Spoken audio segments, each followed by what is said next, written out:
Di hari pernikahan adik iparku, di depan ratusan orang, ibu mertua melempar wajahku dengan kopi panas. Dia berteriak, "Dasar wanita pelit tak tahu diri." Dan adik iparku mengatakan aku egois. Itu semua karena aku menolak mereka tinggal di rumahku. Saat itu aku hanya diam lalu pergi. Aku pergi ke rumah sakit, dan hanya mengirim 3 kata ke pengacaraku. 3 kata yang akan mengubah hidup mereka selamanya. Sebelum ceritanya dimulai, silakan tulis di kolom komentar dari daerah mana saja teman-teman yang menonton cerita ini. Jangan lupa like dan subscribe agar channel ini bisa semakin berkembang dan bisa mempersembahkan cerita yang lebih menarik lagi. Pesta pernikahan Atika, adik ipar Gita, digelar dengan kemewahan yang hampir terasa berlebihan. Aula utama sebuah hotel bintang 5 diubah menjadi taman fantasi. Ribuan mawar impor berwarna putih dan merah muda dirangkai di setiap sudut, memancarkan aroma wangi yang bersaing dengan aneka hidangan mahal di meja prasmanan. Orkestra mini memainkan musik klasik yang lembut, namun gagal menutupi suasana tegang yang dirasakan Gita. Gita, dalam balutan gamis sutra berwarna zamrud yang sederhana namun elegan, duduk di salah satu meja VIP. Hijabnya yang serasi tertata rapi. Ia adalah bayangan kontras dari Ibu Suci, ibu mertuanya, yang malam itu bersinar dalam kebaya berwarna emas penuh payet, tertawa lebar, dan menyalami tamu-tamu penting. Ibu Suci tampak seperti ratu pesta, pemilik acara yang sukses besar. Ironisnya, Gita tahu persis siapa yang membiayai semua ini. Bukan Ibu Suci, yang bisnis cateringnya sudah lama merugi. Bukan pula Atika, sang pengantin, yang gaya hidupnya ditopang oleh kartu kredit. Dan jelas bukan Ridwan, suaminya, yang gajinya sebagai manajer menengah di perusahaan istrinya sendiri, hanya cukup untuk biaya hidup pribadinya. Semua kemewahan ini, dari gaun pengantin rancangan desainer hingga catering mewah, dibayar lunas dari rekening pribadi Gita. Ridwan, suaminya, duduk di sebelahnya. Pria itu tampak gelisah. Kemeja batiknya yang mahal terlihat sedikit basah di bagian ketiak. Matanya terus melirik ke arah ibunya, lalu ke Gita, seolah mencoba mengukur jarak aman di antara dua kutub yang berlawanan. "Kamu baik-baik saja, sayang?" bisik Ridwan. Gita tersenyum tipis. "Aku baik. Pestanya indah. Atika pasti senang." "Syukurlah," Ridwan menghela napas lega, namun kelegaan itu terlalu cepat. Ibu sangat bahagia malam ini." "Terima kasih, ya." Gita hanya mengangguk. Terima kasih saja tidak cukup untuk membayar rasa sesak di dadanya. Sejak dia menikahi Ridwan 5 tahun lalu, Gita merasa seperti masuk ke dalam keluarga yang melihatnya bukan sebagai menantu, melainkan sebagai ban berjalan. Gita adalah wanita sukses. Ia membangun bisnis ekspor furniturnya dari nol, berkat kerja keras dan sedikit warisan dari almarhum ayahnya. Rumah mewah yang mereka tinggali, mobil-mobil yang terparkir di garasi, semua adalah hasil keringatnya. Awalnya, Ridwan adalah pria yang baik, lembut dan perhatian. Namun perlahan, Gita melihat karakter aslinya yang lemah, yang tidak pernah bisa berkata, tidak, pada keinginan ibunya. Dan Ibu Suci adalah wanita dengan keinginan yang tidak terbatas.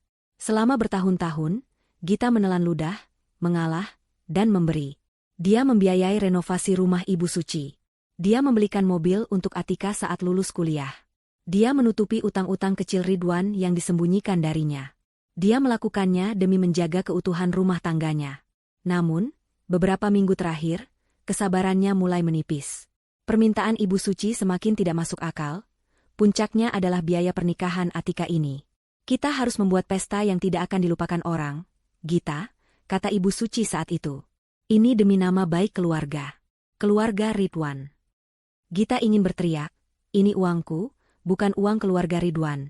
Tapi dia melihat wajah Ridwan yang memelas, memohon tanpa suara. Akhirnya, Gita setuju, dengan satu syarat, ini adalah yang terakhir. Gita mengamati Atika di pelaminan, tertawa manja di samping suaminya yang baru. Atika melambaikan tangan ke arah tamu, memamerkan cincin berliannya. Gita tahu persis harga cincin itu, karena tagihannya juga dikirimkan kepadanya. "Gita, ayo, kita foto bersama ibu dan pengantin," ajak Ridwan, mencoba menarik tangan Gita. Gita menggeleng pelan. "Nanti saja, Mas. Aku di sini saja. Biar kamu dan keluargamu yang berfoto.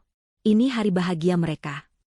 Ridwan tampak ragu, tapi tatapan tajam dari Ibu Suci di seberang ruangan membuatnya segera bangkit dan menghampiri ibunya di pelaminan. Mereka berpose, tertawa, Tampak seperti keluarga sempurna yang kaya raya. Gita, sang sumber kekayaan itu, duduk sendirian di mejanya, terasing di tengah pesta yang ia bayar. Beberapa tamu menyapanya. Mereka tahu siapa Gita. "Selamat ya, Bu Gita. Sukses selalu bisnisnya," kata seorang rekan bisnis. Gita membalas sapaan mereka dengan senyum profesional. Dia sudah terbiasa memakai topeng. Musik berganti. Para tamu mulai berdansa. Gita memutuskan dia butuh udara segar. Saat dia hendak berdiri, dia melihat Ibu Suci berjalan ke arahnya. Langkahnya cepat dan tegas. Senyum palsu yang tadi dipasangnya untuk para tamu sudah luntur. Wajahnya keras. Ridwan tidak ada. Dia sedang berbincang dengan teman-temannya. Atika sibuk dengan suaminya. Panggung itu kini milik Ibu Suci sepenuhnya. "Gita," desis Ibu Suci, suaranya rendah namun penuh penekanan, nyaris tidak terdengar di antara dentuman musik. "Ibu mau bicara penting." Gita menghela napas dalam hati. Dia tahu ini bukan pertanda baik. "Di sini saja, Bu." "Jangan di sini. Banyak orang." Ibu Suci memutar tubuhnya. "Ikut Ibu ke taman. Sekarang." Ibu Suci tidak menunggu jawaban. Dia berjalan mendahului Gita, membelah kerumunan tamu, menuju pintu kaca besar yang mengarah ke taman hotel yang remang-remang. Gita, dengan perasaan berat, bangkit dari kursinya dan mengikuti langkah ibu mertuanya. Taman hotel adalah oase yang tenang, kontras dengan keriuhan di dalam aula. Hanya ada suara gemericik air dari kolam ikan hias dan aroma melati yang samar. Cahaya lampu taman yang temaram menciptakan bayangan panjang. Ibu Suci berhenti di bawah sebuah gazebo, membelakangi Gita, menatap ke dalam kegelapan. Gita berdiri beberapa langkah di belakangnya. "Ada apa, Bu?" "Pestanya masih berlangsung." Ibu Suci berbalik. Wajahnya tidak lagi ditutupi keramahan palsu. Yang ada hanya ekspresi tamak dan angkuh. "Ibu sudah putuskan," katanya tanpa basa-basi. "Putuskan apa?" "Setelah bulan madu, Atika dan suaminya akan tinggal di rumahmu." Gita terdiam sejenak, mencerna permintaan yang lebih terdengar seperti perintah itu. "Tinggal di rumah kita, Bu?" "Bukan, kita." "Rumahmu," Ibu Suci meralat, suaranya tajam. "Mereka akan pakai paviliun di belakang. Paviliun itu kan besar dan kosong. Daripada tidak terpakai, lebih baik ditempati Atika." Gita menggeleng pelan. Kesabarannya yang setipis benang akhirnya putus. Paviliun itu adalah satu-satunya tempat di rumahnya yang menjadi wilayah pribadinya. Itu adalah studio kerjanya, tempat ia menyimpan sampel furnitur, dokumen ekspor penting, dan tempat tim desainnya berkumpul. Itu adalah jantung bisnisnya, tempatnya melarikan diri dari drama keluarga Ridwan. "Maaf, Bu. Saya tidak bisa," jawab Gita dengan tenang, namun tegas. Mata Ibu Suci menyipit. Dia tidak menduga penolakan. "Apa maksudmu tidak bisa? Itu hanya paviliun kosong." "Itu bukan paviliun kosong, Bu. Itu kantor saya. Tempat saya bekerja. Banyak dokumen rahasia perusahaan dan barang-barang penting di sana. Saya tidak bisa membiarkan orang lain tinggal di sana. Privasi saya dan pekerjaan saya akan terganggu." Gita mencoba menawarkan solusi. "Saya bisa bantu Atika cari rumah kontrakan yang bagus di dekat sini. Atau saya bantu uang muka untuk mereka membeli rumah sendiri nanti." Tawaran itu justru menyulut api. Wajah Ibu Suci memerah karena marah. "Rumah kontrakan? Kamu menghina anak saya? Kamu pikir anak saya itu orang miskin yang harus mengontrak? Kamu punya rumah sebesar istana, tapi untuk adik iparmu sendiri kamu begitu perhitungan." "Ini bukan soal perhitungan, Bu. Ini soal privasi dan profesionalisme." "Alasan?" potong Ibu Suci. "Bilang saja kamu memang pelit." Tepat saat itu, pintu kaca terbuka. Atika, sang pengantin, muncul dengan gaunnya yang masih megar. "Ibu, ngapain di sini gelap-gelapan? Dicariin tamu, tuh." "Atika, sini," panggil Ibu Suci. "Lihat ini kakak iparmu. Dia tidak mau kamu tinggal di paviliun rumahnya." Wajah Atika yang tadinya ceria langsung berubah masam. Dia menatap Gita dengan tatapan tidak percaya yang dibuat-buat. "Apa? Mbak Gita serius? Kok jahat banget?" Gita merasa dikepung. "Atika, dengar dulu. Paviliun itu. Di rumahmu itu banyak kamar kosong. Jangan egois dong, Mbak." Teriak Atika, suaranya melengking, tidak peduli lagi menjaga citra pengantin. "Cuma numpang tinggal saja kok pelitnya minta ampun. Aku kan adik Mas Ridwan." Gita menarik napas panjang, mencoba menahan emosi. Gita, Atika, ini bukan soal egois. Ini batas. Batas apa? Bentak Ibu Suci. Kamu itu menumpang di keluarga kami. Kamu mengambil Ridwan, anak laki-laki satu-satunya ibu. Harusnya kamu tahu diri. Kamu pikir kamu siapa tanpa Ridwan? Gita nyaris tertawa mendengar ironi itu. Dia yang menumpang? Dia yang membiayai hidup Ridwan dan seluruh keluarganya. Dasar wanita medit. Hina Ibu Suci, suaranya semakin keras. Pelit? Tidak tahu balas budi. Kamu pikir hartamu itu akan kamu bawa mati. Gita sudah selesai. Dia tidak akan membiarkan dirinya diinjak-injak lagi. Cukup, Bu, katanya dingin. Saya tidak akan mengubah keputusan saya. Paviliun itu milik saya. Keheningan melanda sejenak. Kemarahan di mata Ibu Suci mencapai puncaknya. Matanya liar mencari-cari sesuatu. Di meja kecil di sudut gazebo, ada beberapa cangkir kopi sisa tamu yang diletakkan di sana oleh pelayan. Sebelum Gita menyadari apa yang terjadi, Ibu Suci menyambar salah satu cangkir kopi yang isinya sepertinya masih hangat. Kurang ajar kamu ya. Dan Ibu Suci melemparkan cangkir itu sekuat tenaga ke wajah Gita. Semuanya terjadi begitu cepat. Gita merasakan hantaman keras di pipi kanannya, diikuti rasa panas yang menyengat dari kopi, lalu rasa perih yang luar biasa. Cairan coklat kental itu mengalir di wajahnya, membasahi hijabnya. Cangkir itu tidak pecah di wajahnya, tetapi membentur pipinya dengan keras sebelum jatuh dan pecah berkeping-keping di lantai marmer. Gita terhuyung mundur, satu tangannya memegang pipinya yang langsung terasa berdenyut. Panas. Perih. Tapi yang lebih sakit adalah rasa kaget dan penghinaan yang luar biasa. Dia bisa merasakan sesuatu yang hangat mengalir di antara jari-jarinya, lebih kental dari kopi. Darah. Pecahan cangkir itu rupanya mengenai dan menggores pelipisnya. Atika memeki kaget, tapi tidak bergerak menolong. Ibu Suci berdiri mematung, napasnya terengah-engah, tangannya masih teracung, kaget sendiri dengan apa yang baru saja dilakukannya. Keributan itu menarik perhatian. Pintu kaca terbuka. Ridwan berlari keluar, diikuti beberapa tamu. Ada apa ini? Ibu? Gita? Ridwan terhenti saat melihat pemandangan di depannya. Istrinya berdiri dengan wajah berlumuran kopi dan darah. Ibunya berdiri dengan wajah penuh kebencian. Gita, wajahmu.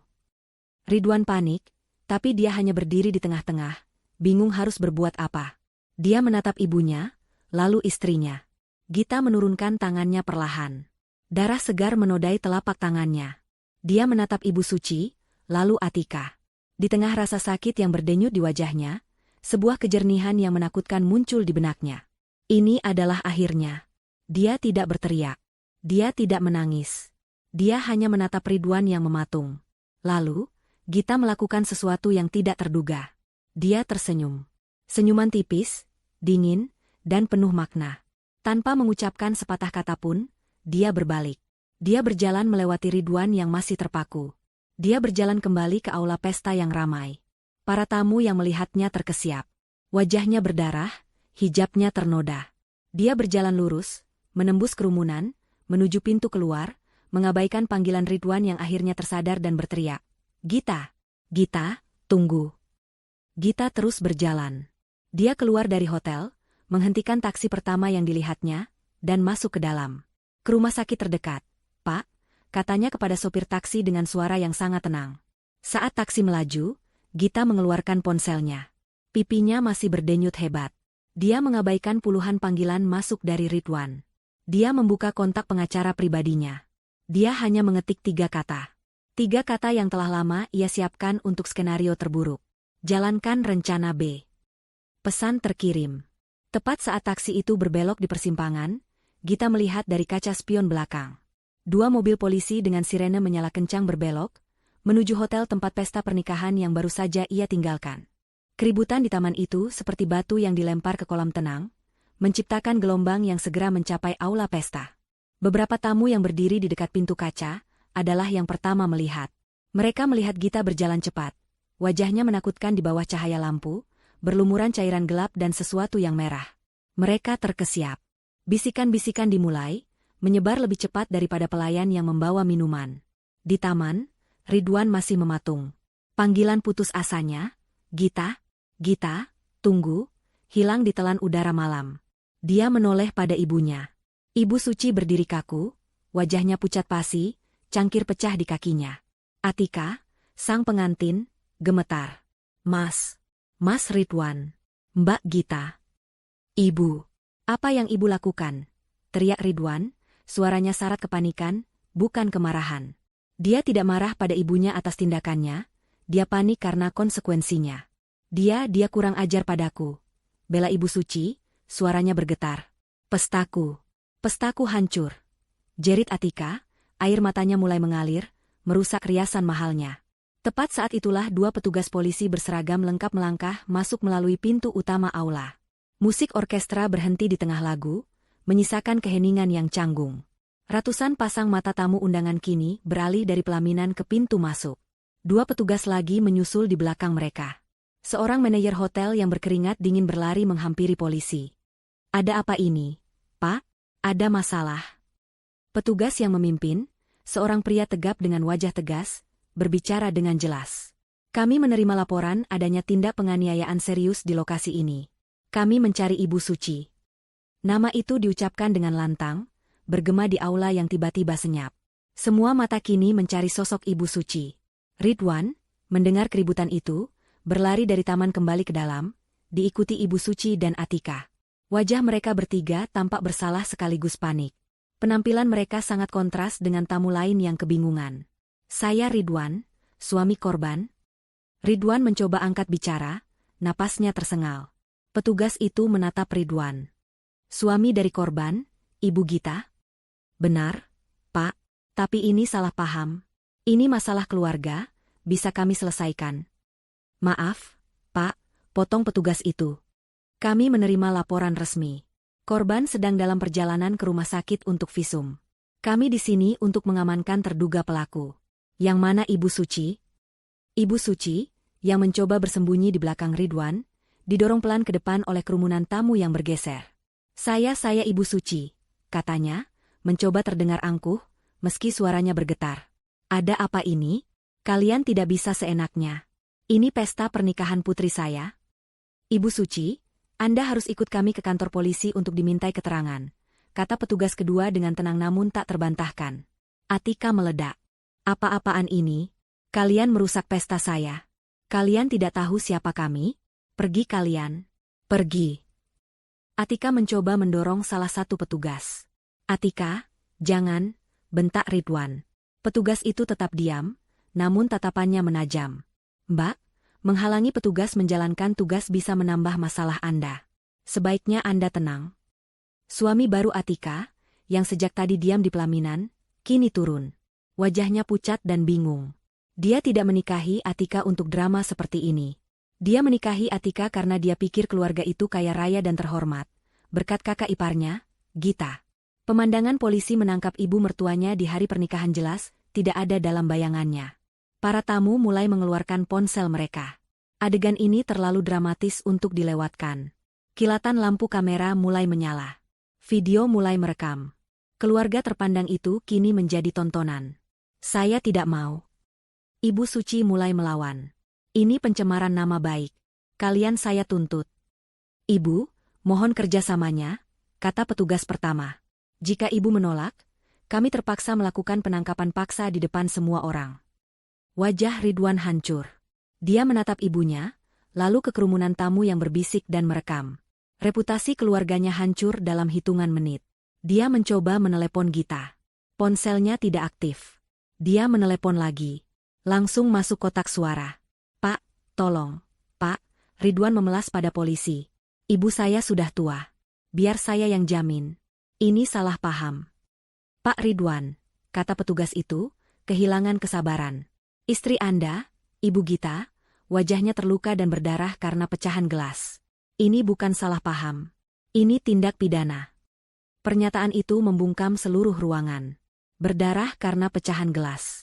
Bukan lagi sekadar kopi panas. Ibu Suci akhirnya sadar. Ini bukan gertakan.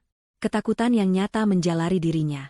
Ridwan, tolong ibu, jangan biarkan mereka bawa ibu. Tapi Ridwan tidak bisa berbuat apa-apa. Dia tidak punya kuasa, tidak punya uang, tidak punya pengaruh. Semua itu milik Gita. Dan Gita baru saja pergi. Dua petugas polisi wanita yang sejak tadi menunggu di belakang, kini maju.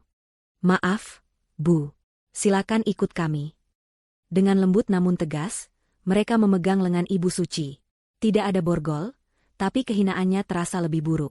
Ibu Suci, dengan kebaya emasnya yang mewah, berjalan tertunduk melintasi aula pesta yang ia banggakan. Diikuti oleh Atika yang menangis histeris dan Ridwan yang berjalan gontai seperti mayat hidup. Kilatan kamera ponsel menyakiti mata mereka. Pesta pernikahan Atika berakhir bahkan sebelum hidangan penutup disajikan. Musik telah mati. Para tamu mulai bubar, membawa pulang gosip terpanas tahun ini. Di tengah aula yang mulai kosong, Ridwan terduduk di salah satu kursi. Dia akhirnya sendirian, di antara sisa-sisa kemewahan yang dibayar oleh istrinya. Dia teringat kembali momen terakhir di taman. Saat Gita menatapnya, sebelum dia tersenyum. Sekarang dia mengerti. Itu bukan senyuman menahan sakit. Itu bukan senyuman pasrah. Itu adalah senyuman berdarah. Senyuman seseorang yang baru saja menarik pelatuk. Taksi berhenti di depan pintu lobi unit gawat darurat. Gita membayar ongkosnya dengan tenang, mengabaikan tatapan ngeri sopir taksi yang melihat wajahnya saat dia turun di bawah cahaya lampu yang terang. Dia berjalan masuk ke UGD. Rasa perih di pipi dan pelipisnya kini berdenyut hebat. Hijabnya yang berwarna zamrud sudah kotor oleh noda kopi dan darah yang mulai mengering. Petugas triase di meja depan terlonjak kaget. "Ibu, silakan duduk. Ada apa dengan Ibu?" "Saya korban penganiayaan," kata Gita, suaranya datar, tanpa emosi. "Saya dilempar dengan cangkir kopi. Pecahannya mengenai pelipis saya." Para perawat bergerak cepat. Gita segera dibawa ke ruang tindakan. Seorang dokter muda datang memeriksanya. "Ini, lukanya cukup dalam, Bu, di pelipis. Harus dijahit. Dan pipi Ibu memar hebat akibat benturan. Beruntung tidak mengenai mata Ibu." "Dokter," kata Gita sambil menatap lurus ke mata dokter itu. "Saya butuh visum. Visum et repertum." Dokter itu mengangguk paham. Permintaan visum berarti ini adalah kasus hukum. "Tentu, Bu. Kami akan catat semua temuan medisnya secara rinci." Saat dokter mulai membersihkan lukanya, yang terasa perih tak terkira, Gita tidak meringis. Dia menggertakkan giginya. Rasa sakit fisik ini tidak ada apa-apanya dibanding rasa sakit pengkhianatan yang dia rasakan selama 5 tahun terakhir. Rasa sakit ini justru menyadarkannya, mempertajam fokusnya. Selagi dia dijahit, ponselnya yang tadi dia matikan, kini dihidupkan kembali. Puluhan panggilan tak terjawab dari Ridwan, Atika, dan beberapa nomor tak dikenal muncul di layar. Dia mengabaikannya. Dia membuka pesan yang dia kirim 1 jam lalu. "Jalankan rencana B." 3 kata sederhana itu adalah puncak dari persiapan berbulan-bulan. Rencana B lahir dari kecurigaan yang tumbuh perlahan.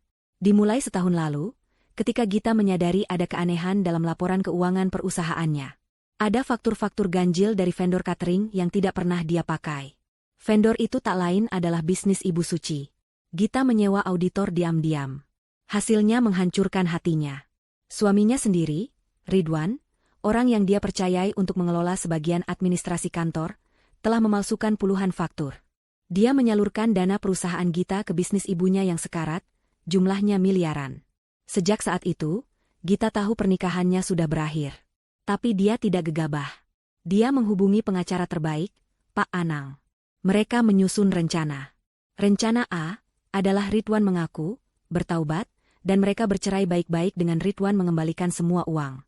Tapi Gita tahu, Ridwan tidak akan pernah melawan ibunya. Maka, rencana B disusun. Rencana penghancuran total yang sah secara hukum. Mereka mengumpulkan bukti, rekaman CCTV di kantor yang menunjukkan Ridwan bersekongkol dengan ibunya, jejak digital transfer dana, dan kesaksian dari staf keuangan yang curiga.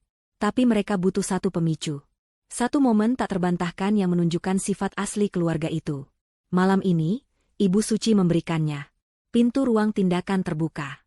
Seorang pria berjas rapi melangkah masuk. "Pak Anang," pengacaranya. Wajahnya tegang namun profesional. "Gita, saya sudah dengar dari tim saya. Kamu tidak apa-apa." "Saya akan baik-baik saja," jawab Gita. Perbannya sudah terpasang rapi di pelipis dan pipinya. "Bagus," kata Pak Anang. "Laporan sudah saya terima. Rencana B berjalan sempurna." Pak Anang mulai merinci. "Tim polisi yang saya siagakan di dekat hotel sudah bergerak begitu pesanmu masuk. Mereka mengamankan Ibu Suci atas dasar laporan penganiayaan berat. Visummu adalah bukti kuncinya. Gita mengangguk. Tim auditor forensik akan masuk ke kantormu dan kantor Ibu Suci besok pagi pukul 8, serentak. Surat perintah penyitaan dokumen dan pembekuan aset atas nama Ibu Suci dan Ridwan sudah dikeluarkan hakim malam ini juga. Saya menggunakan pasal penggelapan dan pencucian uang. Pak Anang tersenyum tipis. Dan bagian terbaiknya, Gita, pavilionmu. Ya. Tim saya sudah mengamankan rekaman CCTV dari kamera keamanan yang terpasang di sudut atap rumahmu, yang mengarah langsung ke taman hotel seberang. Gita baru ingat. Hotel itu memang tepat di seberang kompleks rumahnya. Bukan, kata Pak Anang. Maksud saya, rekaman CCTV di pavilionmu, yang di taman rumahmu. Saat Ibu Suci dan Ridwan merencanakan soal pernikahan Atika minggu lalu. Gita menatapnya. Kita punya rekaman audio dan video yang jelas. Lanjut Pak Anang. Ibu Suci berkata, kuras saja uangnya. Suruh dia bayar pernikahan Atika. Setelah itu, kita ambil alih pavilionnya. Suruh Ridwan masukkan aset rumah atas namanya. Dan Ridwan menjawab, iya, Bu. Ridwan sedang urus surat-suratnya. Gita menutup matanya sejenak. Mendengar konfirmasi pengkhianatan suaminya sendiri terasa seperti tusukan terakhir. Jadi, kata Pak Anang, kita punya KDRT fisik dari Ibu Suci malam ini. Dan kita punya konspirasi penipuan dan penggelapan oleh Ridwan dan ibunya.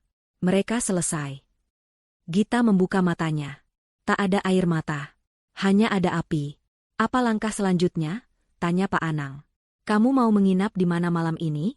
Pulang? Tidak, kata Gita tegas. Rumah itu bukan lagi rumah saya. Itu TKP. Dia melanjutkan, amankan rumah itu. Ganti semua kuncinya malam ini. Saya tidak mau Ridwan masuk dan mengambil atau menghancurkan barang bukti apapun yang tersisa. Sudah diatur, kata Pak Anang. Tim keamanan sedang dalam perjalanan ke sana. Bagus, kata Gita. Dia turun dari ranjang rumah sakit. Sekarang, antarkan saya ke hotel. Saya perlu istirahat. Besok akan jadi hari yang sangat panjang di kantor polisi dan di bank. Pak Anang mengangguk, membukakan pintu untuknya. Gita berjalan keluar dari UGD, perbannya terlihat jelas. Dia mungkin terluka, tapi dia tidak kalah. Perang baru saja dimulai, dan dia sudah memenangkan pertempuran pertama hanya dengan 3 kata. Keheningan di aula pesta itu terasa memekakan telinga. Musik orkestra telah berhenti total. Ratusan tamu undangan, yang tadinya berpura-pura tidak melihat, kini menatap tanpa malu. Ponsel-ponsel terangkat, lampu-lampu video menyala, merekam setiap detik adegan yang jauh lebih menarik daripada prosesi pernikahan itu sendiri. Ibu Suci, yang tadi berdiri angkuh bagai ratu, kini tampak menciut. Kebaya emasnya yang berkilauan terlihat konyol di antara 2 petugas polisi wanita yang mengapitnya. Wajahnya pucat pasi di balik riasan tebal. Kilatan lampu kamera ponsel terasa seperti tamparan, berkali-kali. Saya tidak mau. Ibu Suci mencoba meronta, suaranya melengking. Kalian tidak punya hak. Ridwan, lakukan sesuatu. Ridwan berdiri gemetar. Dia ingin maju, tapi kakinya seperti terpaku di lantai marmer. Lakukan apa? Dia hanyalah suami Gita. Pria yang menumpang hidup pada kekayaan istrinya. Dia tidak punya kuasa, tidak punya koneksi. Semua koneksi penting di ruangan itu adalah tamu undangan Gita, bukan keluarganya. Maaf, Bu. Mohon kerjasamanya, kata petugas dengan tegas, namun tidak kasar. Saat mereka mulai berjalan, Atika, sang pengantin, yang sejak tadi menangis histeris, tiba-tiba berlari dan menerjang salah satu petugas. Lepaskan ibuku. Kalian merusak pestaku. Pergi. Pergi. Atika memukul-mukul lengan petugas itu dengan membabi buta. Gaun pengantinnya yang megar menyulitkan gerakannya, membuatnya terlihat seperti anak kecil yang mengamuk. Petugas yang diserang itu mundur selangkah. Mbak, tenang. Jangan melawan petugas. Petugas laki-laki yang memimpin segera memberi isyarat. Saudari Atika, Anda melakukan perlawanan terhadap aparat. Anda juga kami amankan untuk dimintai keterangan. Tidak, jerit Atika. Suami baru Atika, Fajar, yang sejak tadi berdiri kaku di dekat pelaminan, kini melangkah maju. Tapi bukan untuk membela Atika. Dia meraih lengan Atika. Atika, sudah. Jangan konyol. Kamu memperburuk keadaan. Wajah Fajar pucat. Pria itu menyadari sesuatu. Dia tidak menikahi putri dari keluarga terpandang. Dia menikahi putri seorang kriminal. Dia melihat sekeliling, pada tatapan para tamu, pada kamera-kamera ponsel. Dia bisa melihat masa depannya, dan reputasi keluarganya, hancur lebur. Dua petugas wanita kini memegang Atika, yang terus meronta dan menjerit. Pemandangan itu sungguh menyedihkan. Seorang ibu dan putrinya, di hari pernikahan sang putri, digiring keluar dari aula pesta oleh polisi. Ridwan hanya bisa menatap. Dia melihat tatapan Fajar, menantunya, yang kini menatapnya dengan pandangan dingin penuh kebencian. Dia melihat para tamu berbisik. Ya ampun, itu Ibu Suci, kan? Katanya bisnis cateringnya sukses? Kok main pukul? Saya dengar yang dianiaya itu Gita, istrinya Ridwan. Yang punya bisnis furnitur itu, kan? Pantas saja. Pasti masalah uang. Seluruh reputasi yang Ibu Suci bangun dengan susah payah di atas kebohongan, hancur dalam satu malam. Para petugas membawa Ibu Suci dan Atika keluar melalui lobi utama. Kilatan kamera wartawan gosip, yang entah bagaimana sudah mendapat kabar, menyambut mereka di luar. Ibu Suci menutupi wajahnya dengan sisa-sisa harga dirinya. Atika menangis meraung-raung. Di dalam aula, Ridwan ditinggalkan sendirian. Dia berdiri di tengah ruangan yang mulai kosong. Para tamu bergegas pergi, seolah takut tertular sial. Prasmanan yang mahal masih utuh. Kue pengantin setinggi 7 tingkat belum terpotong. Musik sudah mati. Hanya ada Ridwan dan sisa-sisa kemewahan yang dibayar oleh Gita.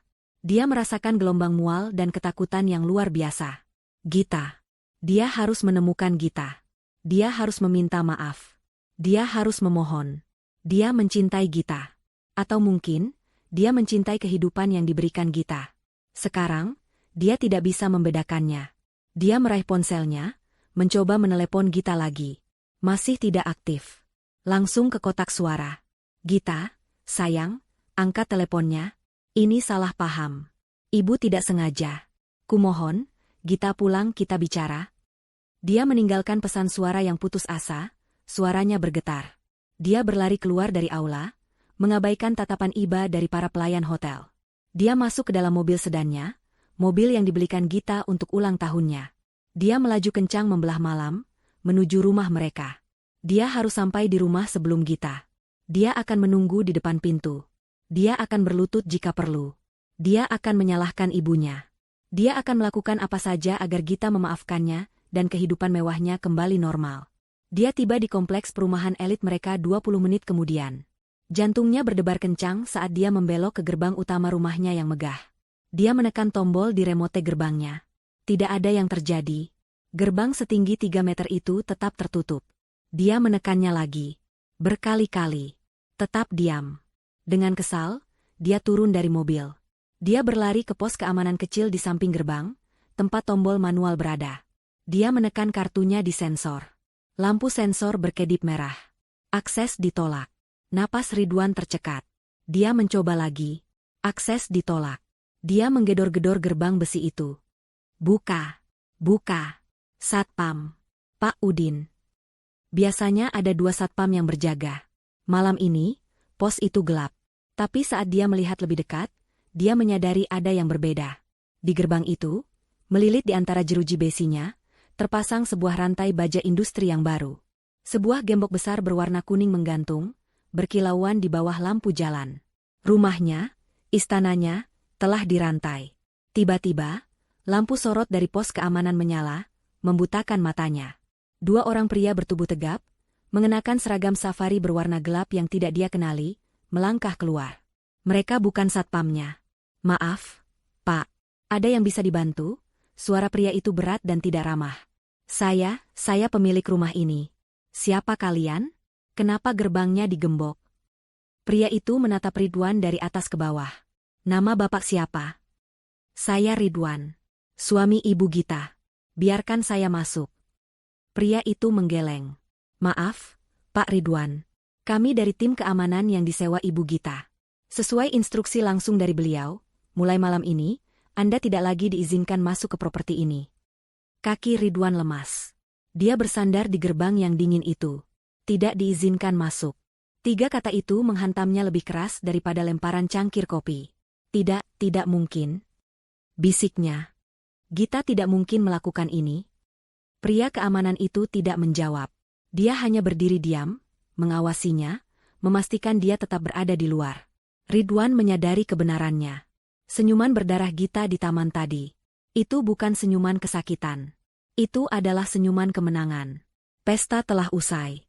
Dan dia, Ridwan, adalah orang terakhir yang diusir dari pesta itu. Kontras dengan Ridwan yang berdiri kedinginan di luar gerbang, Gita baru saja selesai mandi air hangat di kamar Presidential Suite sebuah hotel mewah. Hotel yang, ironisnya, sebagian sahamnya dia miliki. Dia melepaskan jubah mandi hotel yang lembut dan berdiri di depan cermin besar. Pipinya yang tadi ditampar dan disiram kopi panas kini membiru, bengkak, dan mengerikan. Di pelipisnya, perban putih bersih menutupi 4 jahitan yang baru saja dia dapatkan. Gita menatap pantulan dirinya. Dia menatap mata wanita di cermin itu. Tidak ada air mata. Tidak ada keraguan. Hanya ada ketenangan yang dingin. Selama 5 tahun, dia telah hidup dalam ilusi. Ilusi pernikahan bahagia. Ilusi keluarga yang mencintainya. Dia telah menipu dirinya sendiri, mengabaikan tanda-tanda, memaafkan pengkhianatan-pengkhianatan kecil, semuanya demi kata, harmoni. Malam ini, Ibu Suci, dengan lemparan cangkir itu, telah melakukan sesuatu yang tidak disangka-sangka. Ibu Suci telah membebaskannya. Lemparan itu telah menghancurkan cangkir, sekaligus menghancurkan ilusi terakhir yang menahannya. Ada ketukan pelan di pintu. Gita mengenakan setelan piyama sutra yang dia minta asistennya bawakan. Masuk. Pak Anang, pengacaranya, melangkah masuk. Wajahnya segar, seolah baru saja tidur nyenyak. Meski Gita tahu pria itu bekerja sepanjang malam. Dia membawa tas kerja kulit yang tebal. Selamat pagi, Bu Gita, sapa Pak Anang. Saya harap Anda bisa beristirahat. Saya tidur lebih nyenyak daripada yang saya alami dalam 5 tahun terakhir. Pak, jawab Gita tenang. Dia duduk di sofa, mempersilakan pengacaranya duduk. Bagus, kata Pak Anang, membuka tas kerjanya dan mengeluarkan beberapa map tebal. Kita mulai. Pertama, ini salinan resmi visum et repertum dari rumah sakit. Dia menyerahkan selembar dokumen. Gita membacanya. Istilah-istilah medis itu terasa jauh, seolah menggambarkan orang lain. Luka robek di pelipis kanan, panjang 3 cm, kedalaman 2 mm, memerlukan 4 jahitan. Memar parah di area tulang pipi kanan akibat benturan benda tumpul. Luka bakar tingkat pertama di sebagian pipi dan leher akibat cairan panas. Ini, kata Pak Anang, adalah bukti tak terbantahkan untuk pasal penganiayaan berat. Ancaman hukumannya minimal 5 tahun penjara untuk Ibu Suci. Dia tidak akan bisa mengelak. Gita mengangguk. Lalu, yang lain. Pak Anang tersenyum tipis. Ah, yang lain. Rencana B berjalan lebih lancar dari dugaan. Tim auditor saya masuk ke kantor Ibu Suci, Catering Suci Jaya, pukul 8 pagi ini. Dan kantor itu kosong. Benar-benar kosong. Hanya ada beberapa meja dan kursi tua. Bisnis cateringnya ternyata sudah bangkrut total lebih dari setahun yang lalu. Tidak ada aktivitas. Gita mengerutkan kening. Lalu, uang yang ditransfer Ridwan ke rekening perusahaan itu. Itu bagian terbaiknya, kata Pak Anang, matanya berbinar. Perusahaan itu hanyalah cangkang. Sebuah rekening untuk menampung dana.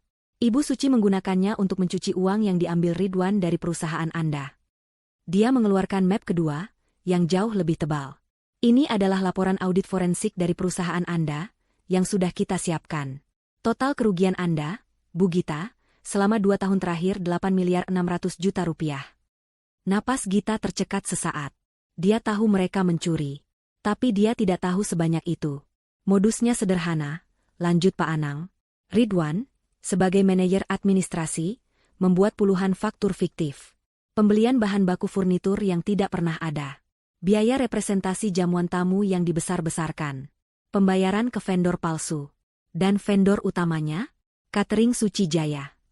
Jadi Ridwan bukan hanya terlibat. Dia adalah otaknya. Dia yang memindahkan dana. Ibu Suci yang membelanjakannya. Kami melacak alirannya. Uang itu dipakai untuk membeli mobil mewah baru untuk Atika, untuk gaya hidup Ibu Suci, dan... Pak Anang berhenti sejenak. Dan apa? Dan untuk membiayai seorang wanita simpanan atas nama Ridwan. Kali ini, Gita merasakan sesuatu. Bukan sakit, tapi rasa jijik yang luar biasa. Suaminya yang tampak lugu, yang selalu beralasan, demi ibu, ternyata memiliki rahasia lain yang lebih kotor. Bukti perselingkuhan itu akan mempercepat proses perceraian kita, kata Gita dingin, sama sekali tidak ada getar dalam suaranya. Tentu saja, kata Pak Anang. Tapi, kita belum selesai. Ada bukti pamungkasnya. Dia mengeluarkan sebuah tablet. Rekaman CCTV dari pavilion Anda, yang kita pasang 3 bulan lalu. Percakapan antara Ibu Suci dan Ridwan. Minggu lalu. Saat mereka merencanakan biaya pernikahan Atika. Pak Anang menekan tombol play. Suara Ibu Suci terdengar jelas, nyaring dan penuh keserakahan. Kuras saja uangnya si Gita itu. Suruh dia bayar semua pernikahan Atika. Dia itu sapi perah kita, Wan. Bodoh dia itu. Nanti kalau Atika sudah menikah, kita urus surat rumah. Bilang saja untuk jaminan utang bank, nanti kita palsukan tanda tangannya. Hening sejenak, lalu terdengar suara Ridwan. Suara yang dulu Gita anggap lembut. Iya, Bu, tenang saja. Gita itu cinta mati sama Ridwan. Dia tidak akan curiga. Nanti Ridwan yang urus surat-suratnya. Gita menekan tombol stop. Dia menutup matanya. Sapi perah. Bodoh. Cinta mati. Cukup, katanya. Gita, kata Pak Anang lembut, Ibu Suci sudah ditahan semalam. Atika dilepaskan pagi ini dengan jaminan, tapi statusnya tersangka karena melawan petugas. Mereka berdua pasti sedang menyewa pengacara. Tidak masalah, kata Gita, membuka matanya. Api di matanya telah kembali. Ridwan menghilang, lanjut Pak Anang. Dia tidak pulang ke rumah ibunya. Polisi akan segera mengeluarkan surat panggilan untuknya sebagai saksi. Dia bukan saksi, kata Gita. Dia tersangka utama. Saya mau dia ditahan. Kita akan ke sana. Tapi langkah pertama, Anda harus ke kantor polisi hari ini. Memberikan berita acara pemeriksaan, BAP, resmi. Anda siap? Gita berdiri. Dia berjalan ke lemari, mengambil setelan blazer berwarna biru tua yang tajam dan hijab yang serasi. Dia mengenakannya dengan gerakan yang mantap dan terukur. Dia menatap pantulannya sekali lagi.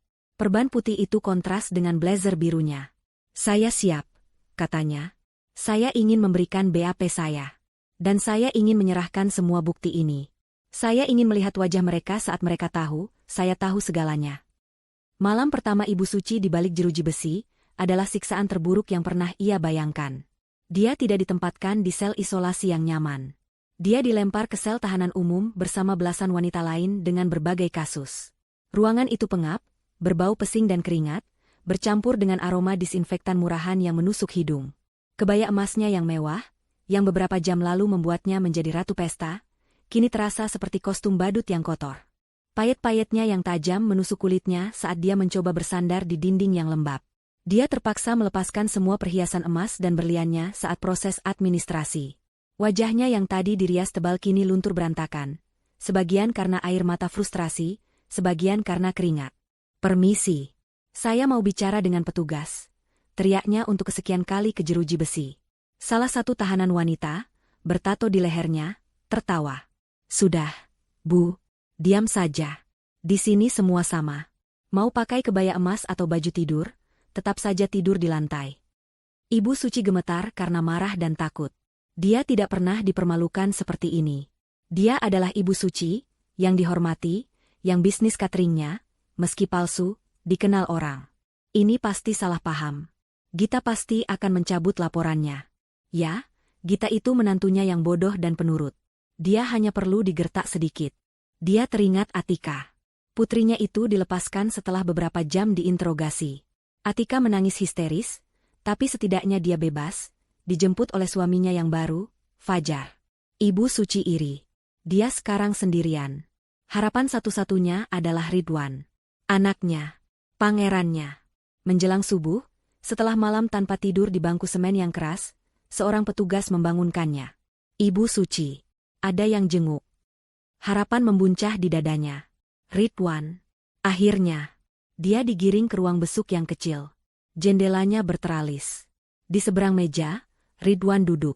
Tapi pemandangan di depannya membuat harapan Ibu Suci hancur. Ridwan tidak terlihat seperti pahlawan.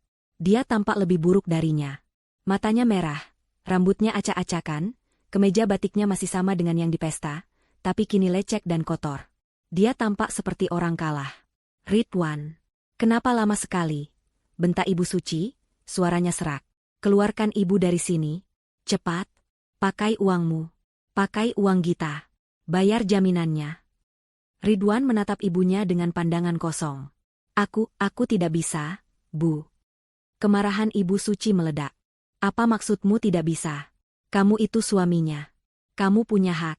Ambil uangnya di brankas. Gertak dia. Bilang kalau dia tidak cabut laporan, kamu akan ceraikan dia. Aku sudah tidak bisa masuk rumah, Bu, kata Ridwan pelan, suaranya bergetar. Ibu Suci terdiam. Apa? Gita. Dia mengganti semua kunci. Dia memasang gembok baru di gerbang. Dia menyewa satpam baru. Aku diusir. Aku tidak bisa masuk rumahku sendiri. Kenyataan pahit itu menghantam Ibu Suci seperti kereta barang. Ini bukan lagi gertakan. Ini bukan lagi drama keluarga. Rekening. Ridwan merogoh sakunya, mengeluarkan dompet. Rekeningku diblokir, Bu. Semua. Kartu kreditku ditolak. Aku coba tarik tunai, saldonya 0, semuanya dibekukan. Dibekukan? Ulang Ibu Suci, suaranya kini bergetar ketakutan. Kenapa dibekukan? Ridwan menunduk. Dia tidak berani menatap mata ibunya. Aku tidak tahu, Bu. Tapi sepertinya ini bukan hanya soal kopi. Tepat saat itu, seorang polisi datang bersama seorang pria muda berkemeja putih yang tampak gugup. Pria itu adalah pengacara publik yang ditugaskan untuk Ibu Suci, karena dia tidak bisa menghubungi pengacara pribadinya. Pengacara itu duduk. Dia membuka mapnya. Selamat pagi, Ibu Suci. Saya Bimo, pengacara yang ditunjuk negara untuk Anda. Saya tidak butuh pengacara negara. Anak saya akan membayar pengacara terbaik. Bimo menghela napas.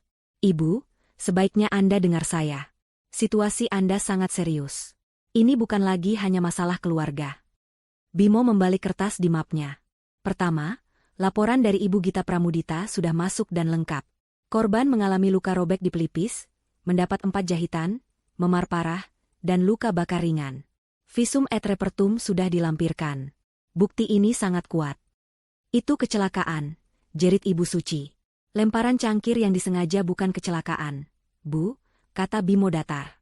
Anda dijerat pasal 351 KUHP tentang penganiayaan berat. Ancamannya 5 tahun penjara. Mulut Ibu Suci terbuka, tapi tidak ada suara yang keluar. 5 tahun. Dan karena bukti visum dan saksi, tamu undangan, sangat kuat, pihak kejaksaan menolak permohonan jaminan Anda. Anda akan tetap ditahan sampai persidangan. Ibu Suci merosot di kursinya. Ditahan. Ada lagi, kata Bimo, suaranya bertambah serius. Dia menatap Ridwan, lalu kembali ke Ibu Suci.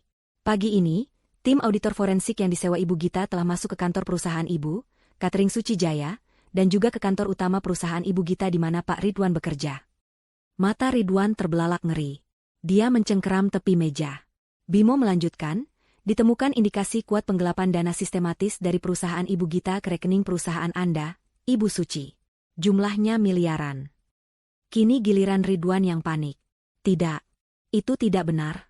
Itu uang pinjaman. Gita tahu soal itu. Bimo menggeleng.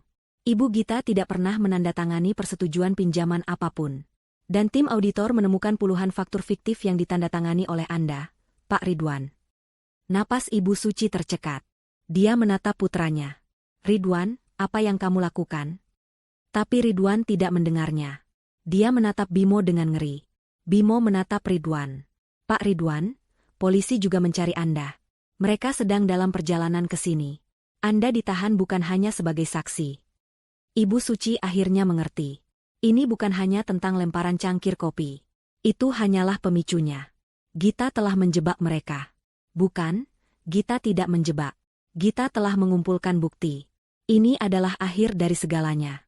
Setelah pertemuan bencana di kantor polisi, Ridwan dilepaskan sementara. Polisi belum memiliki surat perintah penangkapan resmi untuknya, mereka baru menginterogasinya sebagai saksi awal. Tapi mereka menyita ponselnya dan KTP-nya. Jangan pergi kemana-mana, Pak Ridwan. Surat panggilan resmi Anda sebagai tersangka akan segera kami kirimkan ke alamat KTP Anda. Alamat KTP-nya. Alamat rumah mewah Gita. Ridwan keluar dari kantor polisi dengan perasaan hampa. Dia berjalan tanpa tujuan. Fajar, suami Atika, sudah menjemput adiknya dan pergi. Tidak ada yang menawarinya tumpangan. Dia sendirian. Dia mencoba menelepon Gita dari telepon umum. Nomornya tidak bisa dihubungi. Dia mencoba menelepon kantor. Resepsionis yang biasanya ramah kini menjawab dengan nada dingin. "Maaf, Pak. Ibu Gita sedang sibuk. Bapak sudah tidak terdaftar sebagai karyawan di sini." Dipecat.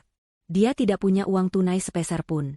Dia berjalan kaki berjam-jam, kembali ke satu-satunya tempat yang bisa dia pikirkan. Rumahnya. Saat dia tiba di depan gerbang megah itu di siang hari bolong, pemandangannya jauh lebih menyakitkan. Rantai dan gembok itu masih di sana. Dua satpam baru yang berbadan tegap berdiri di pos jaga, menatapnya tanpa emosi. Dia putus asa. Dia harus masuk. Pasti ada surat-surat penting. Sisa uang tunai. Sesuatu. "Tolong," teriaknya pada satpam. "Saya Ridwan. Saya suami pemilik rumah ini. Biarkan saya masuk." Satpam itu tidak bergerak. "Maaf, Pak. Perintah Ibu Gita jelas. Anda dilarang masuk." "Ini rumah saya juga. Ini harta Gonogini. Saya akan panggil polisi," ancam Ridwan. "Silakan, Pak," kata satpam itu bosan. Tepat saat Ridwan hendak berbalik, sebuah sedan mewah berwarna hitam berhenti di belakangnya. Kaca jendelanya turun, memperlihatkan Pak Anang, pengacara Gita, yang berkacamata hitam. "Pak Ridwan," sapa Pak Anang, suaranya tenang dan dingin. "Saya sudah menunggu Anda. Saya pikir Anda akan kembali ke sini." Pak Anang keluar dari mobilnya, membawa map kulit. "Anda tadi bilang ini rumah Anda? Harta Gonogini?" "Tentu saja," sembur Ridwan. "Saya suaminya. Kami membangun ini bersama." Pak Anang tersenyum tipis, senyuman yang tidak mencapai matanya. "Saya rasa ingatan Anda sedikit keliru, Pak Ridwan." Dia membuka mapnya dan mengeluarkan selembar dokumen. "Ini adalah akta jual beli rumah. Dibelinya 3 tahun sebelum Anda menikah dengan Ibu Gita. Pembelian lunas. Atas nama Gita Pramudita. 100%. Nama Anda tidak ada di sini." Wajah Ridwan pucat. Tapi kami merenovasinya. Menggunakan uang perusahaan Ibu Gita, yang sekarang sedang diaudit karena penggelapan dana Anda," potong Pak Anang. Saya suaminya. Menurut hukum, saya tetap berhak." Pak Anang mengeluarkan dokumen kedua. Yang ini terlihat lebih tebal. "Ah, tentang hukum. Saya senang Anda membicarakannya. Apakah Anda ingat ini?" Dia menyerahkan dokumen itu. Itu adalah salinan perjanjian. Di halaman terakhir, ada tanda tangan yang jelas. Tanda tangan Ridwan. "Perjanjian pranikah," kata Pak Anang. Jantung Ridwan seakan berhenti berdetak. Perjanjian pranikah. Dia ingat sekarang. Beberapa hari sebelum menikah, Gita menyodorkan setumpuk dokumen legal. Katanya itu hanya formalitas untuk struktur kepemilikan perusahaan agar jelas. Dia sedang dimabuk cinta dan prospek kekayaan, dia menandatanganinya tanpa membaca detailnya. Perjanjian ini, jelas Pak Anang, seolah sedang mengajar anak kecil, menyatakan dengan sangat jelas bahwa semua harta bawaan, warisan, dan aset yang diperoleh Ibu Gita atas nama perusahaannya selama masa pernikahan adalah murni miliknya. Harta Gonogini hanya mencakup aset yang dibeli bersama atas nama berdua selama menikah. Pak Anang menatap Ridwan. "Dan sejauh ini, kalian tidak membeli apa-apa bersama. Anda hanya sibuk mengambil dari istri Anda." Kaki Ridwan lemas. Dia bersandar di pilar gerbang. Dia tidak punya apa-apa. "Gita, dia tidak mungkin sekejam ini," bisik Ridwan. "Kejam?" Pak Anang tertawa pelan. "Kejam adalah membiarkan istri Anda bekerja keras sementara Anda dan ibumu berkonspirasi untuk menguras rekeningnya. Kejam adalah memalsukan tanda tangannya. Kejam adalah berselingkuh dengan uang hasil curian dari istri Anda sendiri." Setiap kata adalah tamparan. "Selingkuh? Kami punya bukti transfer ke rekening seorang wanita. Lengkap dengan bukti pemesanan hotel. Itu akan sangat membantu proses perceraian." Ridwan hancur.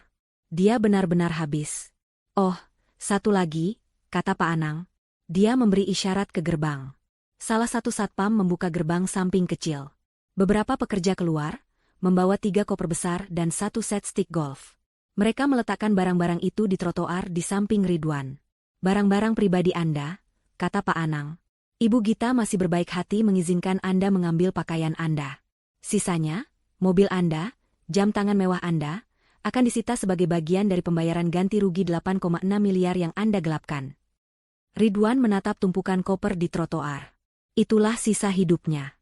Surat panggilan resmi Anda sebagai tersangka akan diantar ke alamat ibu Anda. Semoga hari Anda menyenangkan, Pak Ridwan. Pak Anang masuk kembali ke mobilnya. Mobil itu melaju pergi, meninggalkan Ridwan di pinggir jalan bersama 3 koper dan rasa malu yang tak terhingga. Dia tidak punya rumah. Dia tidak punya pekerjaan. Dia tidak punya uang. Dan ibunya ada di penjara. Semua karena sebuah cangkir kopi. Dan keserakahan yang tidak ada habisnya. Ridwan berjalan gontai di trotoar yang panas. 3 kopernya terasa seberat batu. Dia tidak tahu harus kemana. Dia tidak punya uang sepeser pun. Ponselnya sudah disita. Dia tidak bisa menghubungi siapa ke siapa. Dia seperti orang asing di kotanya sendiri. Setelah berjalan berjam-jam, hanya ada satu tempat yang terlintas di benaknya. Tempat yang masih mungkin memberinya perlindungan. Kantor catering Suci Jaya. Itu bukan kantor mewah. Itu adalah sebuah ruko tua dengan 3 lantai di area pertokoan yang mulai sepi. Ibu Suci selalu membanggakannya sebagai pusat kerajaan kulinernya. Ridwan tahu, itu hanyalah fasad. Lantai 1 adalah dapur kotor yang jarang beroperasi, lantai 2 adalah kantor administrasi palsu tempat Ridwan membuat faktur-faktur fiktif, dan lantai 3 adalah gudang yang penuh barang rongsokan.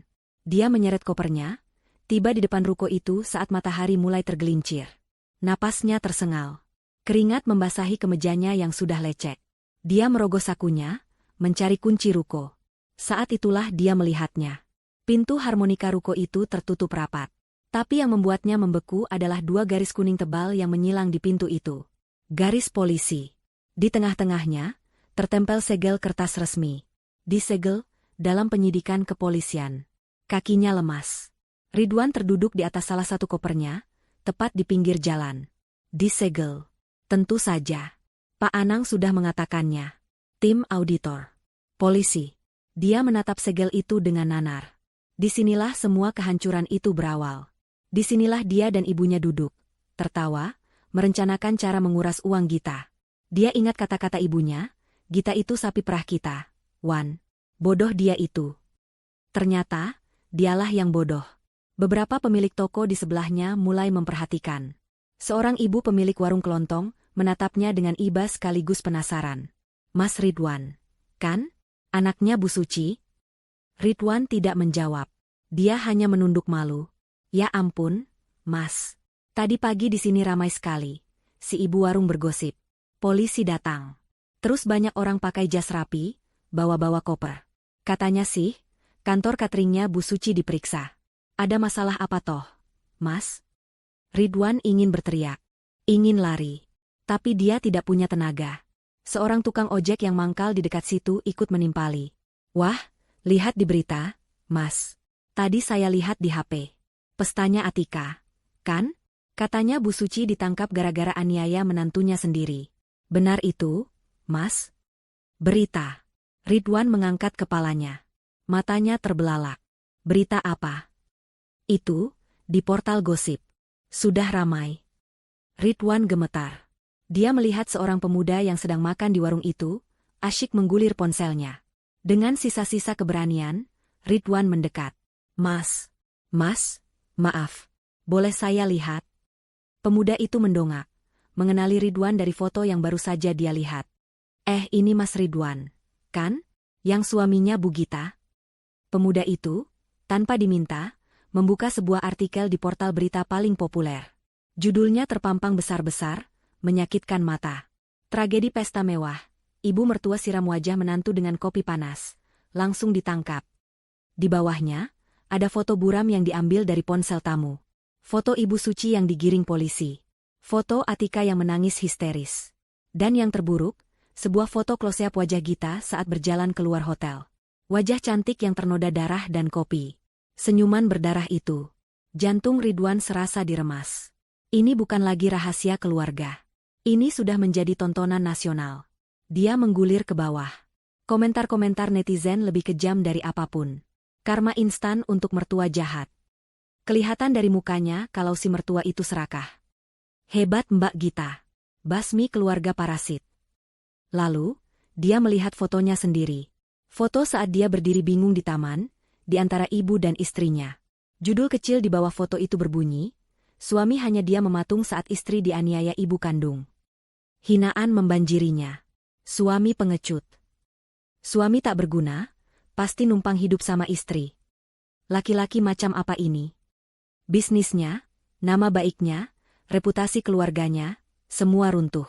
Bukan hanya disegel secara fisik oleh polisi, tapi disegel secara sosial oleh publik. Dia bukan lagi Ridwan, manajer terhormat. Dia adalah Ridwan, suami pengecut, anak penipu, dan bagian dari keluarga parasit. Dia mengembalikan ponsel itu dengan tangan gemetar. Dia kembali duduk di kopernya. Di depan ruko yang disegel. Di bawah tatapan menghakimi para tetangga. Dia benar-benar habis. Tidak ada tempat untuk lari. Tidak ada tempat untuk bersembunyi. Atika terbangun di kamar asing. Kamar itu rapi, modern, dengan perabotan minimalis berwarna abu-abu. Itu adalah kamar di unit apartemen Fajar, suaminya. Suami yang baru dinikahinya kurang dari 24 jam yang lalu. Kepalanya berdenyut. Gaun pengantinnya yang seharga ratusan juta teronggok di lantai, kotor dan robek di beberapa bagian akibat pergulatannya dengan polisi tadi malam. Dia hanya tidur beberapa jam setelah Fajar membawanya ke sini, setelah dia dibebaskan dari kantor polisi dengan status tersangka. Semalam, Fajar tidak banyak bicara. Dia hanya menyuruh Atika tidur. Atika bangkit. Dia merasa lapar dan bingung. Dia keluar kamar. Fajar sedang duduk di meja makan, sudah rapi dengan kemeja polo. Dia tidak sedang sarapan. Dia sedang menatap laptop dan beberapa lembar dokumen, sambil berbicara serius di telepon. Pastikan pembatalannya diproses hari ini, Pak. Saya tidak mau ada sangkut paut lagi. Gunakan alasan apapun. Penipuan status keluarga. Apapun. Atika membeku. Pembatalan? Fajar melihatnya. Wajahnya tidak menunjukkan simpati. Tidak ada wajah suami yang khawatir pada istrinya. Yang ada hanya wajah dingin seorang pebisnis yang sedang menaksir kerugian. Fajar. Bisik Atika. Mas, kamu telepon siapa? Fajar menutup teleponnya. Duduk, Atika. Atika duduk di seberangnya. Mas, kita harus ke kantor polisi. Kita harus bebaskan ibu. Kita harus sewa pengacara terbaik. Kita tuntut Mbak Gita. Dia sudah menghancurkan segalanya. Fajar tertawa. Tawa yang kering dan mengejek. Tuntut, ulangnya. Tuntut pakai apa? Atika, kamu punya uang? Kita punya. Keluargaku kaya. Mas Ridwan. Keluargamu penipu. Potong Fajar, suaranya tajam. Aku baru saja selesai menelepon pengacaraku dan beberapa kontakku. Aku mencari tahu siapa sebenarnya keluarga Suci. Atika menelan ludah. Ibumu, kata Fajar, menunjuk selembar kertas, ditahan tanpa jaminan. Bukan hanya karena penganiayaan, tapi karena polisi membuka kasus penggelapan dana dan pencucian uang. Apa? Itu bohong. Itu fitnah Gita. Fitnah? Fajar mendorong laptopnya. Layar itu menunjukkan artikel berita yang sama dengan yang dilihat Ridwan, tapi Fajar membuka situs berita finansial. Kakakmu, Ridwan, telah memalsukan faktur dan menggelapkan 8,6 miliar rupiah dari perusahaan istrinya sendiri. Perusahaan catering ibumu sudah bangkrut setahun lalu, itu hanya cangkang untuk menampung uang curian. Mata Atika terbelalak. 8 miliar. Dia tahu mereka sering meminjam uang Gita. Tapi dia tidak tahu sedalam ini. Dan rumah mewah yang kamu banggakan itu, lanjut Fajar. Rumah yang kamu janjikan pavilionnya untuk kita? Itu 100% atas nama Gita Pramudita. Dibeli sebelum dia menikah. Kakakmu tidak punya hak sepeser pun atas rumah itu. Atika tidak bisa bernapas. Kamu, kata Fajar, menatap lurus ke mata Atika, telah berbohong padaku. Kamu bilang kamu dari keluarga kaya raya yang terpandang. Ternyata aku menikahi putri seorang kriminal, dan adik seorang penggelap. Air mata mulai menggenang di mata Atika. Mas, tapi Mas Fajar cinta, kan? Sama aku? Kita baru menikah. Fajar berdiri. Dia merapikan kemejanya. Wajahnya tidak menunjukkan emosi. Aku menikahi kamu karena aku pikir kamu sepadan, Atika. Keluarga terhormat. Latar belakang yang bersih. Sesuatu yang bisa kubanggakan di depan kolega-kolegaku. Dia berjalan ke pintu, mengambil kunci mobilnya. Aku tidak bisa membangun masa depan dengan wanita dari keluarga penipu. Reputasiku terlalu berharga. Mas, kamu mau kemana? Jerit Atika. Fajar berhenti di ambang pintu. Dia menoleh, Tatapannya dingin menusuk. Pernikahan kita belum dicatatkan di catatan sipil. Baru sah secara agama. Pengacaraku sedang mengurus pembatalan nikah pagi ini atas dasar penipuan. Pembatalan? Ulang Atika, suaranya hancur. Aku mau kamu pergi dari apartemenku sebelum aku pulang malam ini, kata Fajar. Aku tidak mau melihatmu, atau barang-barangmu, ada di sini lagi. Jangan pernah hubungi aku lagi. Pintu itu tertutup. Atika sendirian. Di dalam apartemen asing. Tidak punya uang. Tidak punya keluarga untuk dihubungi. Ibunya dipenjara. Kakaknya menghilang. Dan suaminya, pria yang baru kemarin bersumpah di depan penghulu, baru saja mencampakkannya. Dia merosot ke lantai, tangisannya yang histeris menggema di ruangan yang kosong. Karma yang dia tertawakan, kini datang menagihnya dengan begitu cepat dan brutal.